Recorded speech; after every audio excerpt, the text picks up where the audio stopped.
Hola, bienvenidos de nuevo a otro episodio de nuestro podcast favorito, Tus amigas, las hormonas. Hoy vengo a hablar de una enfermedad que aparentemente parece sencilla, la enfermedad celíaca. Te quitas el gluten y todo solucionado, pero que a pesar de ello, una de cada 7 personas que tienen enfermedad celíaca no está diagnosticada y los problemas son mucho más allá de, ostras, tengo el estómago, tengo el abdomen hinchado, no me sienta bien la comida, sino que puede aparecer con los años osteoporosis, problemas hepáticos, falta de crecimiento en niños y otras muchas consecuencias negativas.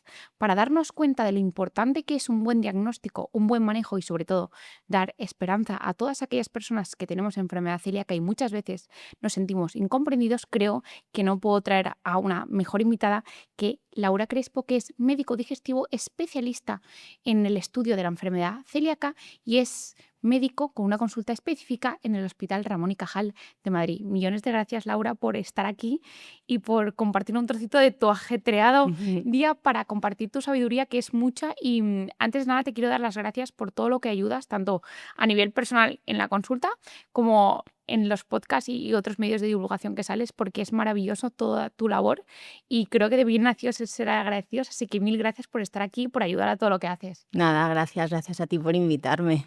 Yo quiero empezar porque siempre como que me gusta un poco introducir a la persona, ¿no?, que voy a entrevistar. ¿Qué es lo que te llevó después de hacer la compleja y diversa especialidad de medicina digestivo? ¿Qué es lo que te llevó a interesarte por la enfermedad celíaca? Pues mira, realmente a veces las cosas son casualidad, ¿no? Yo la especialidad sí tenía claro que quería ser digestivo porque la veo muy versátil, es Sí. muy práctica, muy amplia. Si no te gusta la endoscopia, tienes hígado, páncreas, tubo digestivo.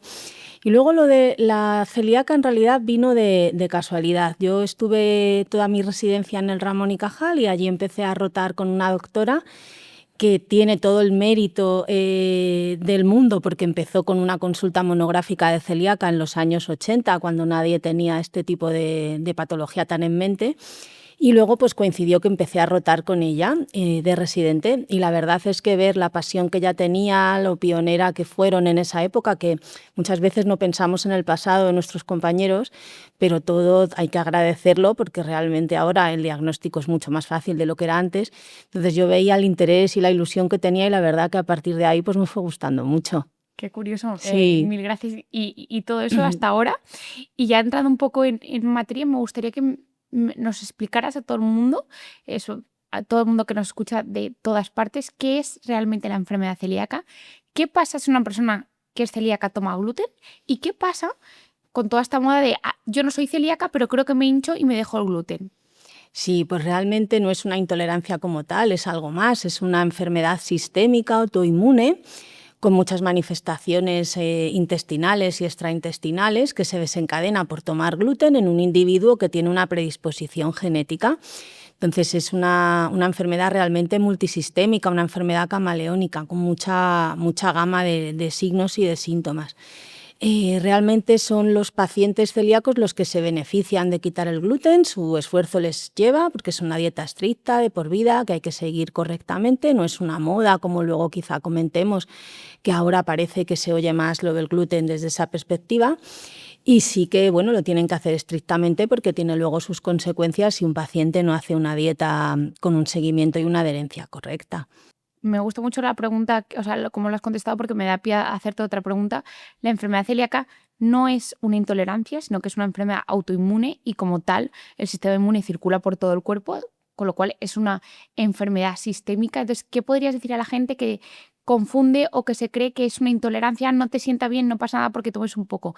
¿Qué diferencia la enfermedad celíaca a, por ejemplo, una intolerancia a la lactosa? Claro, una intolerancia a la lactosa sin más es que tienes un déficit de lactasa intestinal, entonces tú no digieres suficientemente bien unas determinadas cantidades de lácteos, pero sí que puedes digerir otras y sobre todo es que esa cantidad de lo que tú ingieres no ocasiona daño mucoso. Una persona con intolerancia a la lactosa tiene menos lactasa intestinal que alguien que no tiene ese déficit y entonces pues realmente si toma mucha cantidad de lácteo le va a quedar ese remanente sin capacidad de que se pueda digerir, le fermenta y puede tener gases, pasar un rato molesto con la tripa hinchada, con distensión, pero su intestino no sufre daño mucoso, no tiene daño de atrofia y en el celíaco es un daño diferente, ¿no? Es un daño inmunológico mediado por una cascada inmune muy compleja y finalmente conlleva una atrofia intestinal que sí que realmente repercute luego porque tienes mala absorción de nutrientes y con todo lo que eso en un estado nutricional deficiente, de osteoporosis y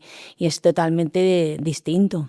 Entonces, realmente una persona que tengamos enfermedad celíaca, cualquier cantidad de gluten en mayor o menor medida nos produce daño, a diferencia de una persona que tenga intolerancia fructosa, sorbitol, lactosa, y luego además que esa cualquier cantidad, esa acumulativa, daña el intestino y sobre todo que en la enfermedad celíaca ese daño intestinal puede llegar a ser más o menos grave, en tanto que te puede causar pues, problemas malabsortivos, deficiencias y a la larga enfermedades extraintestinales como osteoporosis, ¿no? O sea, no es solo, ay, me sienta mal en este momento, sino que aunque tú no te sientas mal, en tu intestino puede estar como dañándose toda la pared intestinal, afinándose y al final que tal cual lo que comas lo saques y no lo absorbas, ¿no? Claro, eso es. Realmente en el celíaco es un daño, una atrofia vellositaria que se induce con cualquier cantidad de gluten. Los alimentos que puede tomar el celíaco son los que tienen menos de 20 partes por millón y eso es como menos de 20 miligramos por cada kilo de alimento que tome. Y eso se extrapoló de un estudio que se hizo hace muchos años, un doctor se llama Katasi, que es muy conocido en celíaca, que lo que quisieron era ver qué mínima cantidad de gluten era la que tenía la capacidad de inducir el daño en el intestino y era esa cantidad, ¿no? Entonces sí que hay que hacerlo estricto, de por vida, que eso es lo que principalmente es el quebradero de cabeza de un celíaco. Tú le dices a un celíaco que quite el gluten y grosso modo lo sabe hacer. Lo que viene ya dificultando son la contaminación cruzada, las trazas, las cantidades pequeñas y el afinar, porque eso induce daño mucoso igualmente. Entonces no es quito el gluten en grandes cantidades y el resto pues más o menos, o me lo salto en un cumpleaños. De ahí viene la dificultad, que tiene que ser estricto de por vida y que realmente si tú lo haces todo el tiempo estricto y una vez decides saltártelo, el daño mucoso persiste, puede volver a aparecer si no haces la dieta adecuadamente. Entonces sí que realmente es distinto a cualquier otra intolerancia. O sea, el tratamiento médico, o sea, la pastillita de la enfermedad celíaca es realmente quitar el gluten y como máximo, lo ideal sería no tomar absolutamente nada, pero como máximo, según el estudio que tú has mencionado, es menos de 20 partículas por millón. Mi pregunta es, si una persona por X y Z pues consume un poquito más a nivel intestinal, ¿qué síntomas puede tener? Y sobre todo, ¿qué otros síntomas o signos tú ves en la consulta que a menudo pasan, como tú has dicho al principio, que es una enfermedad camaleónica, que pueden pasar desapercibidos, pero a ti como médico especialista en enfermedad celíaca te hacen saltar la alarma? Ostras, no vaya a ser que esto sea un síntoma de una enfermedad celíaca. Sí, en el adulto es muy complicado. En los niños es todo como mucho más evidente y normalmente tienen síntomas y es más claro. Yo que me dedico a los adultos, realmente la gran mayoría de los celíacos que alcanzan la edad adulta están asintomáticos o tienen una enfermedad de muy pobre sintomatología. Entonces tienes que tener una sospecha y esto es la mítica frase esta manida de que no se diagnostica lo que no se piensa y es que es verdad. Entonces tienes que tener una alerta ante casi cualquier cosa. Entonces una anemia, por supuesto, abortos de repetición, una osteopenia en una persona relativamente joven, prestar atención a enfermedades que se puedan asociar, pero no hay que olvidar que la gran mayoría del celíaco adulto está asintomático. Entonces también ahí es difícil a veces convencerles de que tienen que hacer dieta estricta, porque muchos se encuentran bien. Piensan que se encuentran bien, pero luego cuando empiezan a hacer la dieta notan cosas que ellos asumían normales en su día a día, cefaleas, dificultades para concentrarse, irritabilidad, falta de energía, que pensaban que era así y mejoran y te lo cuentan. Entonces, la verdad es que esa parte de mejoría clínica es muy agradecida. En semanas suelen mejorar clínicamente o empezar a notar cosas, ¿no? Luego ya vas viendo mejoría en los anticuerpos, en la biopsia, ya se van viendo otros cambios, pero el cambio clínico sí que se percibe. O sea, que en general podemos decir que lo más llamativo de una enfermedad celíaca es que no suele dar síntomas, que hay que pensar en ella y que quizá, por acotar un poco, sería una persona que tenga una anemia crónica, que esté perdiendo hueso, que tenga osteopenia sin un motivo aparente, que no se tome corticoides, que no se tome ningún fármaco que justifique, o incluso abortos de repetición también puede ser una alerta de, ostras, igual aquí hay algo. Luego hacer cribado en determinadas enfermedades. No está aceptado el cribado universal de la enfermedad celíaca, realmente es una enfermedad frecuentísima, el 1% de la población, Y como comentábamos antes, realmente de cada celíaco que se diagnostica se cree que hay entre 5 y 10 que no lo están. Todavía hay un retraso diagnóstico enorme de entre 5 y 10 años cuando lo lees, que piensas que cómo puede ser posible hoy en día, pero lo es. Entonces yo creo que hay que tener siempre en mente una amplitud de miras y aunque, como te decía, no está el cribado universal de hacernos todos unos anticuerpos celíacos, sí que, por ejemplo, en las consultas de endocrino, a todo diabético tipo 1 se le testan unos anticuerpos celíacos, en patología tiroidea, también tiroidea autoinmune está aconsejado y nosotros, por ejemplo, en digestivo lo pedimos como protocolo cuando hay una alteración de las transaminasas a todos. Los porcentajes más o menos de eso es que te salen si tú estudias a un diabético tipo 1 o a una patología tiroidea o las transaminasas, el 8% de esos pacientes van a ser celíacos. Entonces, si los buscas realmente los vas a encontrar porque es una prevalencia enorme el 1%. O sea, todos, si lo pensamos, de cada 100 personas que todos conocemos en el edificio en el que uno vive, en una clase a la que asista en la universidad, es que hay un porcentaje muy grande del 1%. Sí, no sé, yo te digo por Sí, experiencia personal, yo tengo varias enfermedades autoinmunes y me lo cazaron un poco así, pero de cribado. sí, pero muy retrasado. O sea, yo desde que tuve mi esclerosis múltiple y miopatía autoinmune, etcétera, hasta que me diagnosticaron la enfermedad celíaca, pasaron como 4 o 5 años. Sí, es que ves, aún así, y siendo más o menos en la edad reciente, con cosas autoinmunes que te tienen que encender la bombilla, en la época de hoy en día, no hace como te contaba con estos doctores anteriores del Ramón y Cajal con los que yo inicié toda esta enfermedad, y aún así el retraso diagnóstico lo lees hoy en día y dices, ¿cómo puede ser que se retrase entre 5 y 10 años el diagnóstico? Pero es así, ¿eh? O sea, es que detrás de esas cifras hay personas con, Eso es, pasándolo mal. pasándolo mal, no mejorando. Yo me acuerdo que yo seguía con las transaminasas súper altas, yo hacía todo bien, o sea, nadie se explicaba nada y era como todo, no, es normal, ¿sabes? Y al final es lo que tú dices, como que normalizas estar con ciertas cosas que no tienen por qué ser lo normal porque asumes que lo común es lo correcto. Entonces, normalizas como... Y al final es una impotencia porque te llegas a sentir tú mal, en plan, es que Claro. no sé qué me pasa. Por eso te comentaba la mejoría, que muchos pacientes te dicen, no, si yo estoy asintomático, pero luego cuando dejan el gluten y empiezan a notar mejorías de cosas que ellos asumían que vivir así era lo normal, lo que tenía todo el mundo, que no se concentraban, que tenían la tripa hinchada, que tenían muchos gases, que tenían siempre dolor de cabeza y quitan el gluten y mejoran y dicen, es que yo asintomático no estaba. Claro. Entonces, justamente luego te preguntaré sobre lo de quitar el gluten antes, pero hilando un poco con lo que me acabas de decir, ostras, con esa medida de retraso de 5 o 10 años, mi siguiente pregunta es, ¿tan complicado es el diagnóstico de enfermedad celíaca? ¿Qué se tiene que hacer para diagnosticar de manera correcta una enfermedad celíaca? Claro, realmente tienes pocos elementos, ¿no?, que puedas tener como herramientas. Básicamente es la sospecha clínica, que en el adulto puedes tenerla o no, por lo que te decía, que la gran mayoría son asintomáticos, pero si rascas encuentras síntomas o enfermedades asociadas. La clínica, como siempre, la historia clínica, que es lo mismo que siempre decimos, pero que es así. Y luego tienes las determinaciones serológicas, los anticuerpos celíacos, que hoy en día son mucho más potentes, transglutaminasas, el anticuerpo por excelencia, que es el más sensible, la biopsia, que hoy en día todavía se considera imprescindible para el diagnóstico del adulto, no así en el niño. Y luego nosotros en el Ramón y Cajal tenemos la suerte, ya se está extendiendo, pero hace 40 años que lo tenemos, de hacer el linfograma en la biopsia duodenal, que es una herramienta fenomenal, y los genes. Entonces dices, en realidad tengo 4 o 5 herramientas, no tengo tantas, pero muchas veces cada una tira por un lado. Entonces dices, pues es que existen realmente todas las combinaciones, ¿no? Celíaca seronegativa, tener atrofia vellositaria con anticuerpos negativos, o sea, existen muchas combinaciones. Entonces el diagnóstico realmente a veces puede ser lioso. Y yo creo que todavía, a pesar de todo, hay desconocimiento entre los médicos e incluso entre los digestivos, ¿no? Y quizá yo creo que el principal problema del retraso diagnóstico es el no pensarlo, porque en muchos sitios, fíjate, como curiosidad, nosotros tenemos un protocolo de hepatopatía para ir más rápido, que tú marcas, los pacientes que tienen alteración de las transaminasas tienen que recibir una analítica como muy estándar, ¿no? Pues hay que añadir a mano la serología celíaca porque no viene. Entonces, yo creo que hay que ser un poquito, no te digo laxo, de pedirlo a todo quisqui que venga a la consulta, pero hay que pedir los anticuerpos en ciertos contextos generosamente, porque hoy en día son muy sensibles y muy específicos y casi, si te dan positivos, pues ya tienes ahí una herramienta enorme. Entonces, como a grandes rasgos, la enfermedad celíaca se puede diagnosticar por una combinación de diferentes criterios. En general, o es la sintomatología, o es sintomatología junto con anticuerpos, que es la serología que tú has dicho.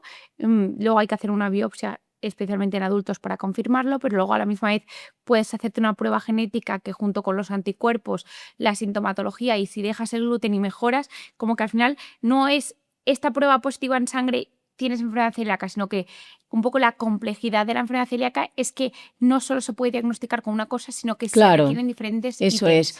es una combinación de cosas, porque por ejemplo dices, bueno, anticuerpos positivos con los sensibles que son los transglutaminasa y los específicos que son los antiendomisio, pues casi con eso a lo mejor ya me diagnostico, pero tampoco, porque también hay falsos positivos, igual que hay falsos negativos también de los anticuerpos.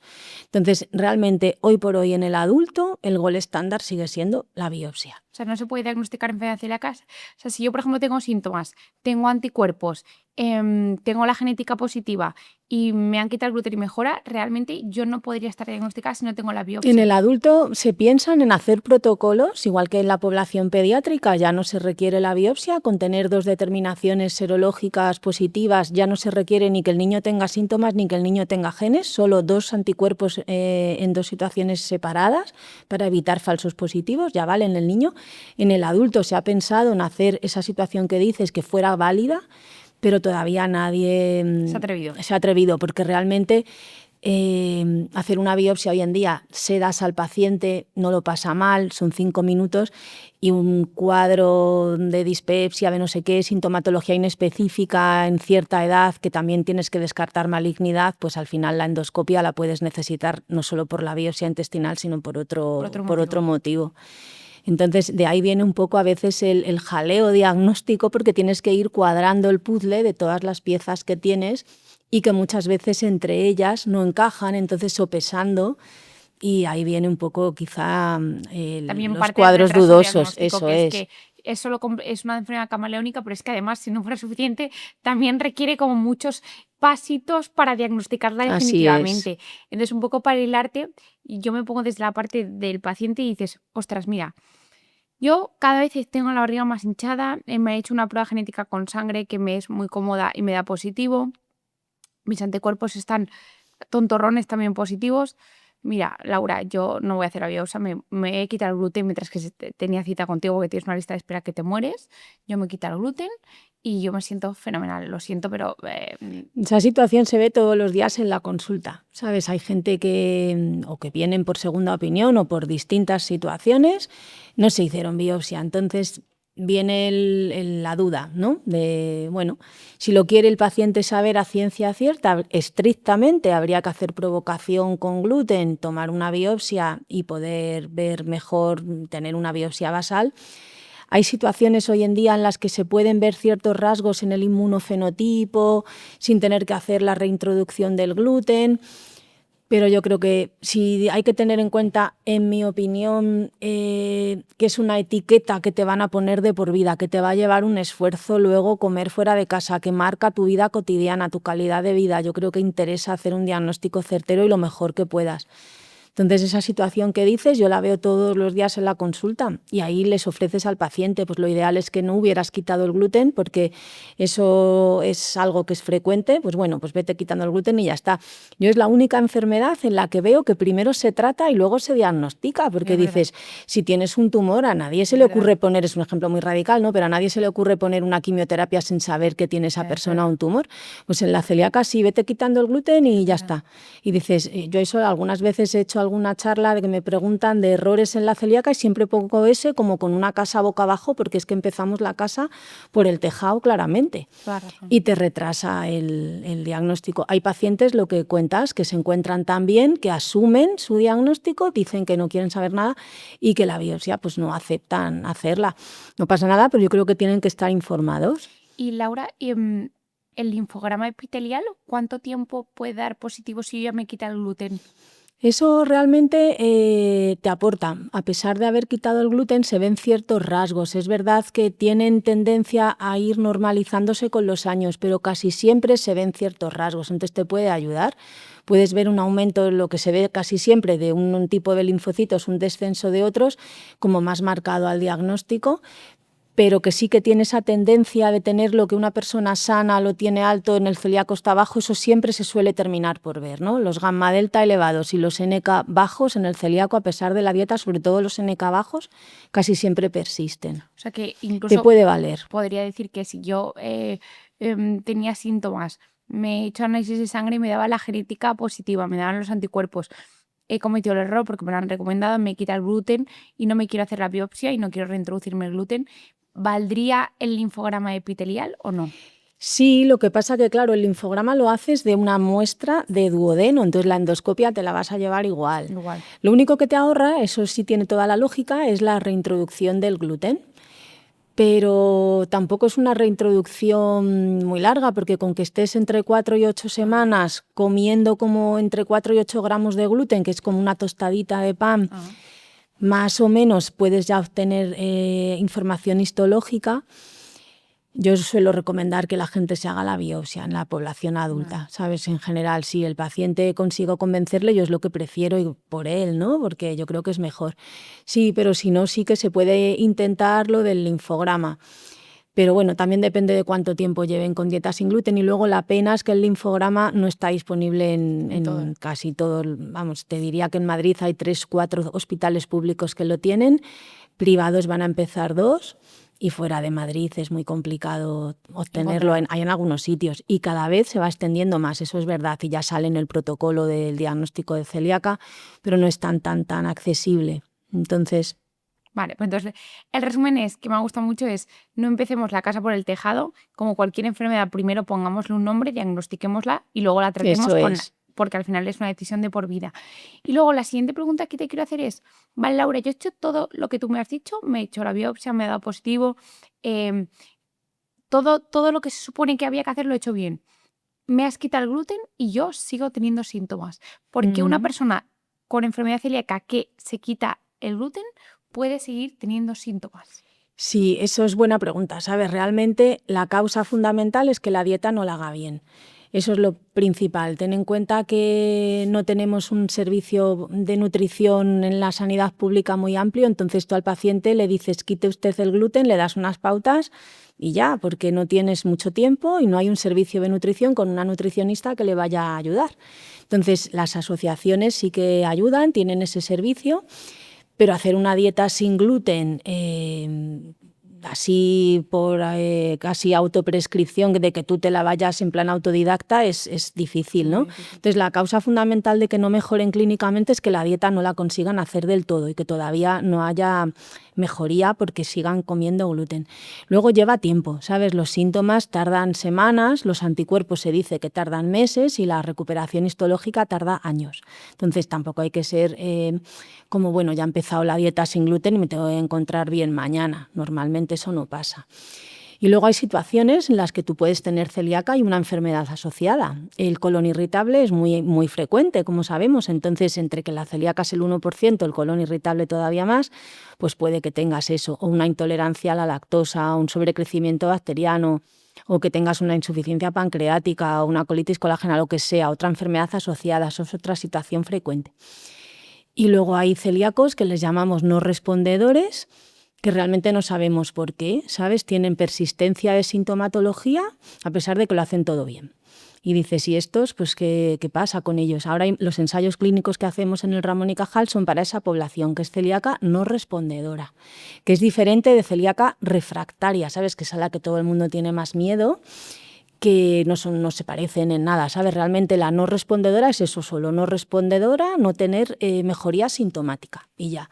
Puedes tener incluso una biopsia normal y todo ahí. Pero la persona te sigue contando, oye, mira, Laura, es que yo me hincho, tengo gases, me encuentro mal, con cefalea, o sea, es gente que a priori todos los marcadores un poco más objetivos están bien, pero la persona te dice, y puede tener anticuerpos negativos y todo, ¿sabes? Entonces tienes que ver que realmente la dieta la está haciendo bien, porque los anticuerpos para el seguimiento no valen, por eso luego quizá comentemos lo de los HIPs, que no tenga otra enfermedad asociada. Y luego pues la historia de que en el adulto siempre tienes el estigma de la celíaca refractaria. Es súper poco frecuente, pero es esa población que persisten los síntomas malabsortivos a pesar de que lo hacen todo bien y tienen atrofia vellositaria. O sea, es diferente la celíaca no respondedora que la refractaria. La refractaria es, a pesar de que hago todo bien, no solo no me encuentro bien, sino que encima mi intestino da muestras, da señas de que está dañado todavía. Claro, todavía está dañado. Existe todavía gente que tiene una celíaca que no tiene por qué ser refractaria y que no normaliza su histología. Entonces, no tiene por qué el celíaco normalizar la histología siempre. Hay casos en los que lo hacen todo muy bien y no se normaliza, ¿sabes? Ese es un mundillo interesante porque no todos los hospitales ofrecen una biopsia de control. Normalmente tú al paciente le dices, pues hágase unos anticuerpos de control anual y ya está, pero sí que a nosotros nos gusta hacer una biopsia de control, porque ahí ves que el intestino se haya normalizado o no. ¿Y qué consecuencias, negativas puede tener el que una persona haga todo bien? No sé, no sé si es celíaca refractaria o no, pero que no normalice la histología.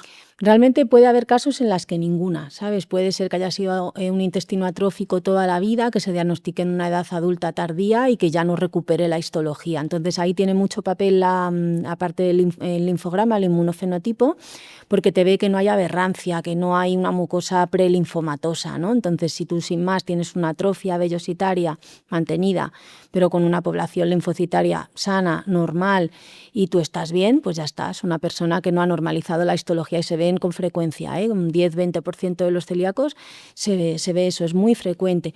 La refractaria es eso, pero en un paciente que está muy malo. Tienes que tener síntomas malabsortivos graves y persistencia de atrofia vellositaria. El paciente clínicamente está malo, realmente es una celíaca que no va bien porque es otra, como un paso más allá, es un linfoma en el que realmente ya solo con la dieta sin gluten no mejoran. ¿Y qué alternativas hay hoy en día para estos pacientes? Para los celíacos refractarios son muy poquitos, ¿sabes? A lo que te he contado desde que se fundó la unidad, digamos, de la consulta monográfica del Ramón y Cajal hace 40 años, habremos visto con todos los celíacos que hemos visto 4 o 5 celíacos refractarios. O sea, lo que hay que tranquilizar a la gente es que es una rareza, ¿sabes? Que cuando alguien te viene con persistencia de síntomas o con una biopsia agobiadísimos de mi biopsia no se ha normalizado, voy a ser refractario, lo normal es que no.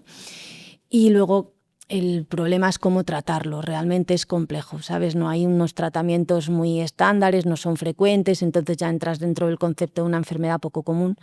Se pueden poner corticoides, azatioprina, fármacos de las quimioterápicos de hematología para el tratamiento como si fuera un linfoma, inhibidores de la interleuquina 15, cosas ya pues muy experimentales y muy poco comunes, y que realmente, aunque nos dediquemos muchos de nosotros a la celíaca, experiencia con celíaca refractaria es muy complicado. Hicimos un ensayo, como dato curioso, hace unos años en celíaca refractaria internacional, con los centros, los poquitos del mundo que se dedican, y en la N del reclutamiento el número de pacientes que querían alcanzar era 25 y nos tiramos, yo creo que año y medio, y es muy raro, ¿sabes? Entonces experiencia realmente como tal de tratarlos no tiene casi nadie. O sea, mil gracias, me tranquilizo en que si te persisten los síntomas a pesar de una dieta sin gluten, lo primero es, Isabel, hay que revisar que esa dieta efectivamente está haciendo sin gluten. Después, oye, hay que también pensar que las personas que tenéis enfermedad celíaca no sois inmunes a otras enfermedades digestivas, desde el síndrome del intestino irritable, colitis colágena, sobrecrecimiento bacteriano. También hay que pensar y no hay que descartar o achacar todo a una enfermedad celíaca. Y luego, pues lamentablemente que hay gente que es celíaca o no respondedor, que, oye, intenta hacerlo bien, todo está bien, pero sigue teniendo síntomas, y le ofrecéis sobre todo también ese acompañamiento, y que no necesariamente, aunque hagas todo bien, tu biopsia se va a normalizar siempre ni a corto plazo, que hay que tener un poco de paciencia, que lo importante está en, como tú siempre dices, intentar hacer muy bien la dieta, ser muy estrictos, y a partir de eso, pues que hay veces que, pues que el cuerpo humano no es una máquina perfecta y no negativiza todo perfecto ya al instante ni te encuentras bien. Entonces, me ha encantado esa parte, y luego te quería un poco también, hilando con lo que me has dicho de, ostras, Isabel, hay otras enfermedades en las que pensar, además de una enfermedad celíaca a nivel digestivo. ¿Nos puedes hacer un esquema a grandes rasgos de qué diferencias hay entre enfermedad celíaca, alergia al trigo e intolerancia al trigo gluten no celíaca? Sí, pues la enfermedad celíaca es lo que hemos dicho, es la que tiene esa base autoinmune, multisistémica, la que hemos comentado. Y se basa en un tipo de anticuerpos, antitransglutaminasa fundamentalmente, Y la alergia al trigo, pues es como quien tiene alergia a las proteínas de la leche de vaca, al huevo, es otro mecanismo diferente, un mecanismo IgE con eosinófilos como los de cualquier alergia, con síntomas cutáneos normalmente, como cualquier alergia, urticaria, a los minutos de haber comido gluten. Entonces, realmente es un mecanismo alérgico estándar, ¿no? Que no es el mecanismo de la celíaca, que tiene esa base inmunológica de autoinmunidad. Y luego la sensibilidad al gluten no celíaca es realmente un concepto, como un nombre un poco más grande y más pomposo, de decir sin más los pacientes en los que hemos descartado enfermedad celíaca, pero aún así es gente que no les sienta mal el gluten, no les sienta bien. Entonces realmente es algo normal que te siente mal el gluten, aunque no seas celíaco. Es una proteína muy grande, es la única proteína que no somos capaces los seres humanos de partir a la unidad más básica, que es el aminoácido, la partimos a péptidos de varios grupitos de aminoácidos, entonces es pesada su digestión.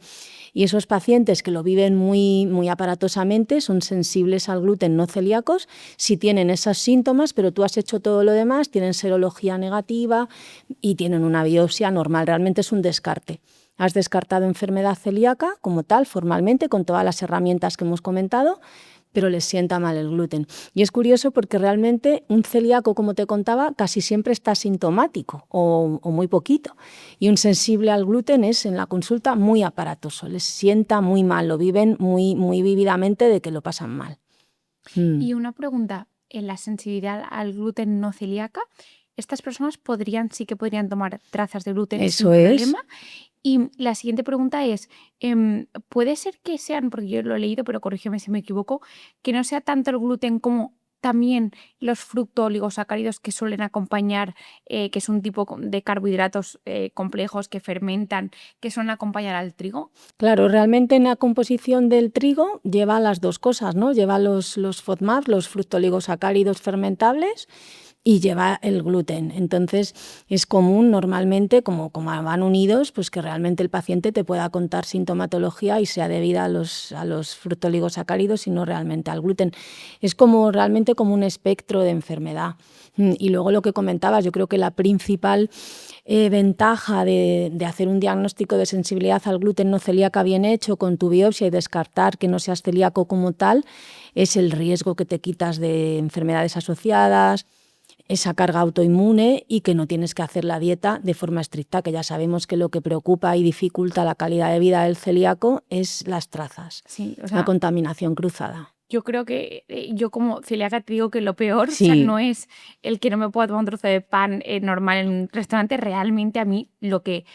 Y yo soy una persona muy perfeccionista, con lo cual lo paso sumamente mal y sobre todo te encuentras demasiada incomprensión, sí, probablemente no porque la gente quiera ser como poco considerada, sino porque no es no desconocimiento, saben ¿no? la dimensión de lo que tú estás experimentando y lo que significa para ti el que haya una traza volando. Es que la gente, cuando le dices, no, contaminación, trazas por contaminación aérea, la gente se cree que es totalmente, que eres un ridículo, que eres un exagerado y realmente, ostras, yo cada vez que tengo que explicar a la gente lo importante que es esto, la gente luego lo entiende, porque cuando se lo explicas ya lo entiende, pero ya tienes que dar el speech a todo el mundo en el restaurante, a la amiga que te dice, no, pero da igual si yo he cogido, pero yo aquí no tengo aquí gluten en las manos y es como... Ya, pero te acabas Sí, de... eso es así. De hecho, si preguntas, a veces en la Asociación de Celíacos han llegado a recomendar a familias, que eso ya, claro, desde el punto de vista práctico, que tuvieran 2 hornos, porque dices, es que si meten en un horno y con la contaminación aérea, lo que dices del aire, entonces lo ideal, por ejemplo, en una casa es que el paciente tenga su tostador, porque eso no cuesta Sí, nada, ocupa poco y es barato, tu cuchillito, un armario para guardar sí. tus cosas,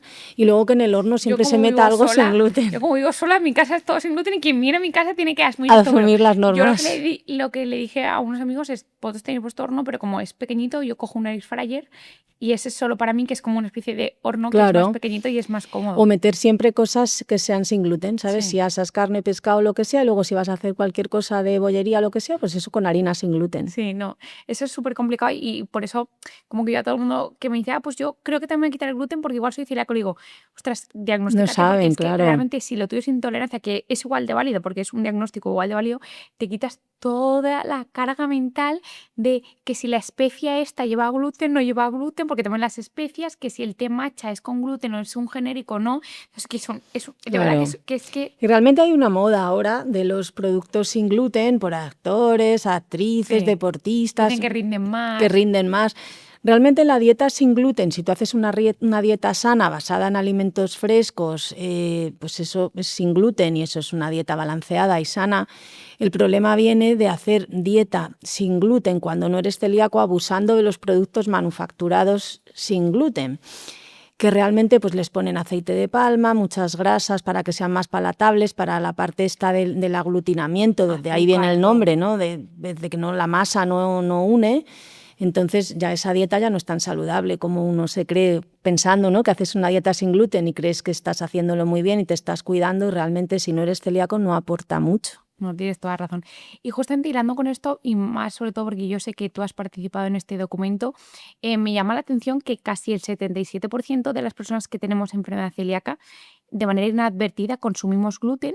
Y entonces vosotros recientemente habéis hecho un protocolo un poco de seguimiento a la adherencia a dietas sin gluten y habéis incorporado unos péptidos, unas moléculas que son pues muy novedosas y que nos aportan mucho, que son los famosos HIP, y no tiene nada que ver con la hormona HIP, que tanto se ha puesto de moda ahora con los fármacos inyectables para adelgazar, sino unos péptidos que nos permiten a los pacientes y a vosotros los médicos, de una manera mucho más fiable de lo que quizá es la propia pregunta, oye, ¿tú tomas gluten? O incluso los anticuerpos nos permiten saber si de manera inadvertida nosotros estamos tomando gluten en la dieta. ¿Nos puedes hablar un poco de qué son estos HIP y por qué es un poco la novedad y es un poco un avance muy importante para el seguimiento, la adherencia y la salud global de las personas con enfermedad celíaca? Sí, pues son muy interesantes porque lo que te miden se llaman así HIP, de péptido inmunogénico de gluten, entonces es detectar realmente en orina o en heces el gluten directamente, ¿no? Entonces, antes nos basábamos en hallazgos indirectos. Tú, para hacer un seguimiento de una adherencia a una dieta sin gluten, pues hacías anticuerpos. Pero realmente es que los anticuerpos son muy buenos para el diagnóstico, pero no son muy buenos para el seguimiento. Y de hecho hubo un artículo que era curiosísimo, que de una cantidad de pacientes que decían ellos de forma reconocida que comían gluten, que tenían síntomas y les hacías los anticuerpos, solo 1 de cada 5, el 20%, positivizaron los anticuerpos y todos tenían HIP positivos porque es que estaban comiendo gluten. Entonces a lo que iba es que realmente los anticuerpos no te valen para el seguimiento. Los pides porque hasta ahora es lo que ha habido. Entonces, bueno, se negativizan, pasas de tener 100 de transglutaminas a tener 3, dices, bueno, pues es una buena herramienta. Pero en algunos pacientes te quedabas cojo porque ellos te reconocían delante de ti que habían tenido transgresiones dietéticas y tú veías anticuerpos negativos. Bueno, de ahí surgieron un poco, ¿no? Entonces los HIPs son muy interesantes en ese contexto. Tienen también otras utilidades, no solo para ver la adherencia de la dieta sin gluten, te pueden valer también en lo que hablábamos para evitar el retraso diagnóstico, de no tener que hacer la provocación con gluten. Si una persona te llega que acaba de empezar en esto y dice, bueno, yo es que me dijeron que me fuera quitando el gluten hasta que viniera esta consulta, pues como la autoprescripción, digamos, por tu iniciativa propia de quitarte el gluten es difícil, esa persona casi seguro no lo está haciendo perfecto. Si le haces unos HIPs y son positivos, pues dices, bueno, como todavía tiene gluten, le puedo hacer la biopsia sin provocación. Entonces también te valen para celíaca refractaria, que realmente antes de poner la etiqueta, lo que te decía de refractaria, tienes que saber que la dieta se esté haciendo bien, porque la persistencia de síntomas casi siempre es o una enfermedad asociada o que la dieta no se está haciendo bien, y te valen los HIPs también en este contexto. Entonces es una técnica muy sencillita, no está muy implementada todavía. Nosotros sí que la tenemos ya desde hace 2 o 3 años en heces, y te miden en heces, lo hay en heces y en orina. En heces es como un poquito más largo porque te miden la cantidad de gluten que tú has podido tomar. O sea, te saldría positivo si has comido gluten entre el día 2 y el día 7 de la recogida. Entonces, pues el paciente puede ir haciendo un diario de la alimentación que ha tomado, y al nutricionista les son muy útiles para intentar ver pues las pistas de qué alimento puede haber sido el que le dé todavía, porque muchas veces uno piensa que está haciendo una dieta sin gluten perfecta, y cuando vas a un nutricionista te hace un diario, cazas cosas que tú pensabas y que te has saltado. Y una pregunta, igual esto es una soberana chorrada lo que te voy a preguntar, pero imagínate yo, que soy celíaca, me voy a un restaurante que yo tengo y luego me encuentro hinchada, me encuentro regular, yo sospecho que he tomado gluten. ¿Yo puedo ir a la farmacia y comprarme un test y hacérmelo en orina? Había en orina, yo creo que se hacen en laboratorios externos. Nosotros en el hospital, el que tenemos, como te digo, es el DECES. El de orina te mide, si no me confundo, de 2 horas a 2 días. Entonces, para estos casos de sospechas claras de he ido a tal sitio y yo creo que he comido, valdría. Y eso, El de orina. eso sobre todo el de orina, entonces, Laura, es un poco para como el paciente saber si realmente el restaurante al que ha ido es fiable o no, para tomarlo como rutina o no, más que un poco para el seguimiento de la consulta o para poner la etiqueta de celíaco no respondedor o no. Sería un poco más como para autogestión del propio paciente. Eso es. En la consulta lo pides en casos contados, en casos en los que tú ves una persistencia de anticuerpos positivos y, bueno, pues quieres ver un poco haciendo una dieta estricta a qué ha podido obedecer, los puedes pedir, en lo que te he contado de la celíaca refractaria. En esos casos de haber retirado el gluten precozmente antes de haberte hecho todo el estudio. O sea, son una herramienta yo creo que muy versátil y que hasta ahora, como no teníamos estos kits, pues te apañabas sin ellos, ¿no? Pero que realmente tienen utilidades muchísimas. Muchísimas gracias. Y ya para terminar, te quiero hacer las últimas preguntas. Lo primero es que con toda la experiencia que tú tienes, me gustaría como que nos dijeras qué aspectos más curiosos que muchas veces no pensamos las personas que tenemos enfermedad celíaca de contaminaciones con gluten para, ostras, pues mira, gracias a Laura he aprendido que tal cosa me la tengo que pensar que nadie me lo había dicho. Entonces, ahora que hay un poquito más de tiempo, ¿qué cosas te vienen a la mente a ti por tu experiencia profesional tan extensa sobre qué cosas pueden tener gluten y la gente no lo pensamos? Pues lo que te contaba de haber usado en casa utensilios que no caes, por supuesto cuidado con los aceites, con el tostador, el cuchillo con el que uno corta, los pintalabios, la pasta de dientes. Y luego hay ciertos alimentos que uno piensa que no llevan. Había un paciente con persistencia de anticuerpos positivos que recuerdo y era una señora que es que se tomaba pipas de su pueblo que pensaba que eran tostadas y más, y la señora que se las vendía las tostaba y ponía un poquito de harina abajo, pero nunca se lo dijo. Yo que sé, siempre hay anécdotas, ¿no? O cosas que una señora también de otro pueblo que también tenía la costumbre de las aceitunas de la vecina y que también les hacía como un aliño que al final llevaba harina. Entonces, es que muchas veces son cosas que uno las ve muy evidentes porque te dedicas a esto, pero el que no es celíaco o que no le da importancia, al final, no sé, normalizamos mucho lo del gluten. Y luego hay cosas como la que comentabas de, bueno, te ponen un pincho de tortilla con un trozo de pan, no es que soy celíaco, y solo te quitan el pan y ni te cambian nada. Cientos de veces. Y entonces lo cuentan los pacientes y son cosas que realmente son, si quieres hacer una dieta estricta sin gluten, eso lo tienes que hacer bien. Mal porque sobre todo esto justo claro, quedará como de estricta. Me pasó con un trozo de carne que había pan y me lo quitan y me dice ya, y le digo, es que no me puedo tomar la carne. Y me dice, uy, pero si no toca el pan. Y le digo, ya, pero estaba en el mismo plato. Y yo misma te reconozco que lo pasé, o sea, me supo fatal, o sea, me sentía hasta culpable. Claro. Pero es que dije, no Yo me creo lo puedo que por tomar. eso la clave es ir a restaurantes que estén certificados por FACE, porque sí que han demostrado que tienen una cocina aparte o unos fuegos aparte, que tienen esas mínimas normas de los aceites, de la sensibilidad y formación de las personas que trabajan en la cocina. Y luego no hemos comentado el tema de la avena, pero también a veces es un quebradero de cabeza, sí, porque realmente la avena certificada, sin gluten, sí se puede tomar. Normalmente nosotros sí la ponemos, pero a partir de un año y pico del diagnóstico, porque también es una proteína de digestión difícil, pesada, que al principio al paciente le puede sentar mal, entonces la pones cuando ya más o menos está controlada la enfermedad. Pero la gente se compra, le dices, pues puede tomar avena, y se compran cualquier avena. Entonces tampoco vale, porque pueden haber sembrado en ese campo trigo o almacenado avena y en otro momento trigo, entonces la avena tiene que tener siempre el sello, la espiga. Y yo creo que fundamental, dado que no tenemos nutricionistas en la sanidad pública accesibles para poder tratar a todos los celíacos, y hemos dicho que un 1% de la población es celíaca, aunque sigamos con mucho infradiagnóstico, date cuenta la cantidad de gente que sería celíaca que debería recibir apoyo nutricional en la sanidad pública y realmente es algo que no tenemos. Entonces yo aquí sí que reivindico el papel enorme que hacen las asociaciones a las que al menos yo conozco en Madrid, que tenemos 2, que es para felicitarles, algo altruista con una cuota súper pequeñita y además que no son asociaciones como a lo mejor un paciente se imagina de juntarse un grupo, contarse allí sus penas y batallas cada uno. Están súper bien formados, colaboran médicos que han trabajado en celíaca.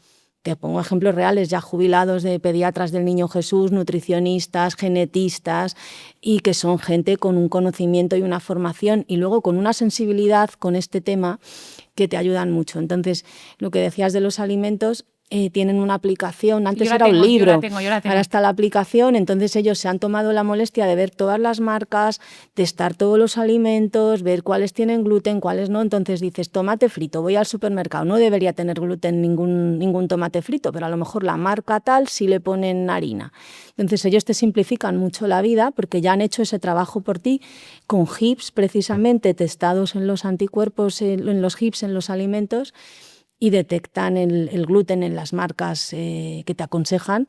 Y bueno, yo creo que hay que reconocerla. Yo siempre a todo paciente que tiene un diagnóstico nuevo, luego muchos no lo hacen, pero yo les sugiero que se apunten a las asociaciones. Yo estoy apuntada a la Asociación Española de Pacientes con Enfermedad Celíaca y esa aplicación que tú me dices me sirvió primero por lo de la avena, o sea, yo no tomaba avena, pero luego como que empecé a introducirla y es avena certificada sin gluten, porque te dicen, no, la avena es un cereal que no tiene gluten. Bueno, sí, pero es que puede haber estado cultivada en un campo Claro. con gluten, entonces certificada sin gluten. Y aprendí también lo de las lentejas, porque las lentejas, que es una legumbre, no tiene por qué tener gluten, yo no sabía que específicamente las lentejas pueden tener hilos de trigo, entonces tienes que revisarlas, luego las cueces todo bien, pero tienes que revisarlas y idealmente es que sean sin gluten.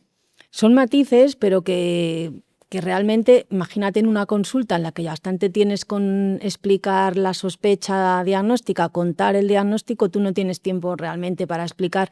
Eso es una paradoja, ¿no? Porque les diagnosticas muy bien, pero luego no les tratas nada bien, porque les dices, haga dieta sin gluten. Y ahí se reduce el papel del digestivo, incluida yo, aunque me dedique con más sensibilidad y un poco más de cariño a estos pacientes. Pero no tienes tiempo. Entonces, el papel de la asociación ahí en esa parte del tratamiento yo creo que es muy importante. Entonces, mil gracias por un poco reivindicar ese papel tan altruista y sobre todo con tanta capacidad de ayuda a todas las personas que tenemos enfermedad celíaca. Y ya, para terminar, además de darte las gracias de verdad, Laura, porque eres una persona, además de profesional, que se te nota que empatizas mucho con los pacientes y creo que muchas veces los médicos nos olvidamos que tratamos a personas, independientemente del cargo que tengan, de los estudios que tengan, al final todos somos iguales y cuando vamos a una consulta, lo único que te sientes es vulnerable y quieres que la otra persona realmente te mire a los ojos y te comprenda. y te comprenda. Entonces, yo solo con esta charla te prometo que transmites esa comprensión y quiero dar te quiero dar las gracias y ojalá todo el mundo pudiera contar contigo que fuera celíaco. Y ya como para terminar, y te dejo que te despidas a ti del podcast, si alguien nos está escuchando, piensa, ostras, yo me molesta cada vez que como pan, que como cereales con gluten, me siento hinchado, me siento cansado, fatigado, con muchos gases. ¿Qué es lo primero que le recomendarías hacer a esa persona que está sospechando eso y se mete a Instagram o a TikTok y le dice, quítate el gluten para no sé qué, que está en ese punto donde le puedes comer, donde o se deja el gluten o te va a hacer caso? ¿Qué le dirías? No, yo ahí sí que es lo que te decía de la casa y el tejado. Hay que empezar la casa por los cimientos y yo ahí a toda persona que estuviera en esa situación que señalas, le diría que fuera al médico. Que da igual que sea al principio a un médico de atención primaria, que exponga la situación, pero realmente quitar el gluten es el último paso. Al menos que fuera una consulta, que contaran la sintomatología, le hacen una historia clínica, ver si hay enfermedades asociadas, preguntas un poco, pues una historia bien hecha y pides una serología, aunque sea, a ver si hay antecedentes familiares de celíaca, que a lo mejor solo con 4 cositas ya te orienta muy bien de si esa persona tiene pinta de ser celíaco o no, pero retirar el gluten es lo último. Vale. es lo último. Así que nada, millones de gracias, ¿verdad, Laura? Gracias a todos por escucharnos. Dejaré todos los datos de Laura, incluyendo además las diferentes asociaciones que nos pueden ayudar, incluyendo las dos que Laura trabaja estrechamente de Madrid. Para todas aquellas personas que tengáis enfermedad celíaca y estéis un poco perdidos, como yo estaba también al principio, la podemos disfrutar y mejorar la calidad de vida. Millones de gracias y nos vemos en el próximo episodio. ¡Chao!